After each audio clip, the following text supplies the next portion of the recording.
with other diverse groups of Kenyans, including religious leaders from all faiths, about the crisis facing our country.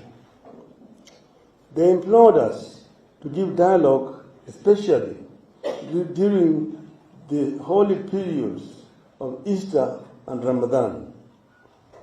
It is in this context that we agreed to call off the protests and give dialogue a chance. We are guided by the words of the late John F. Kennedy, who said, and I quote, "Let us never negotiate out of fear, but let us never fear to negotiate." Quote. We go into these negotiations holding a firm belief that our cause is just, our intentions are pure, and our goal is patriotic. We go into these talks convinced that some issues, in particular lowering the price of food, is urgent, can't wait, and does not even need the talks. Opening of the servers is not negotiable. We agree that a balanced process, spearheaded by members of parliament from both sides and backed by experts, is an appropriate way to proceed. The end product will then be presented to Parliament for approval. We shall send our members to the Select Joint Committee, whose terms of reference shall be to A. Recommend measures to lower the cost of unga, fuel, electricity, and school fees. B.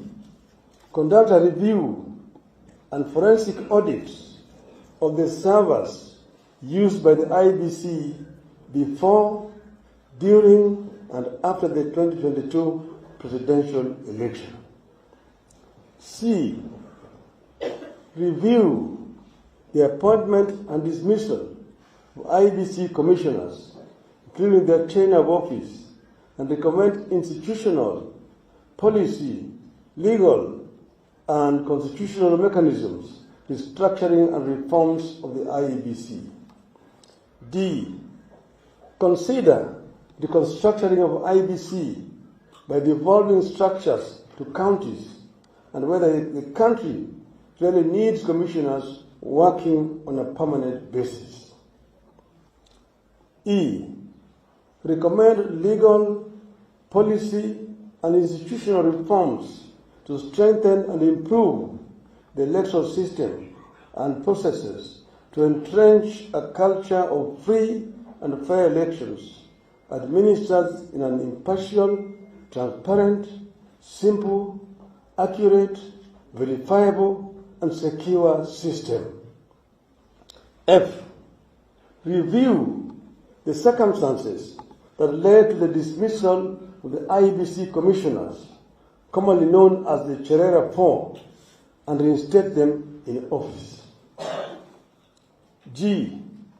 Review and recommend changes in the law that will entrench party discipline, fidelity, by 1.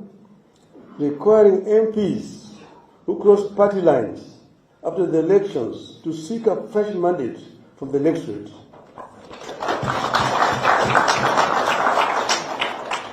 And 2. To allow parties to replace nominated MPs who cross party lines. H.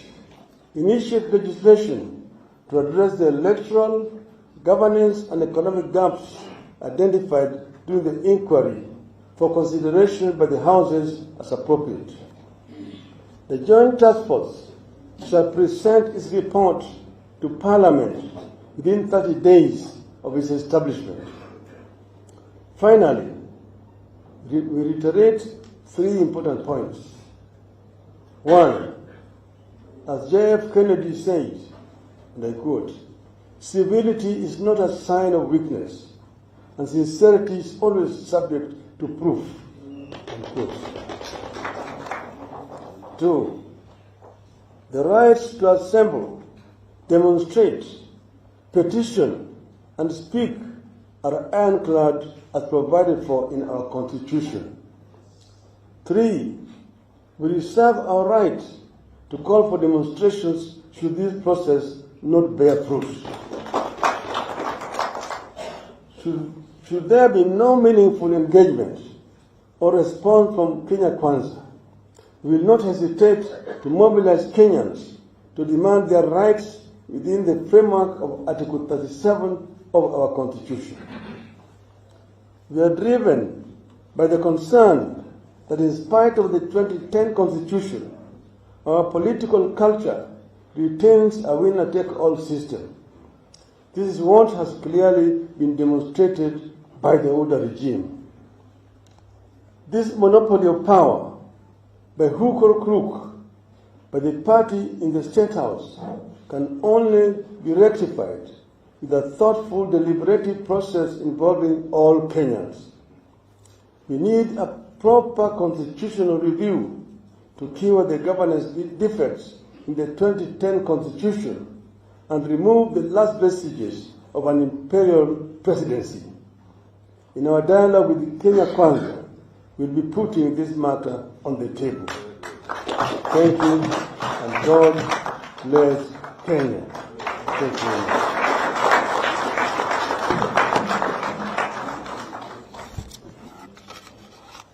Makofi kwa President Raila. I now ask the media to take short leave and proceed with the rest of the program. And in the same breath,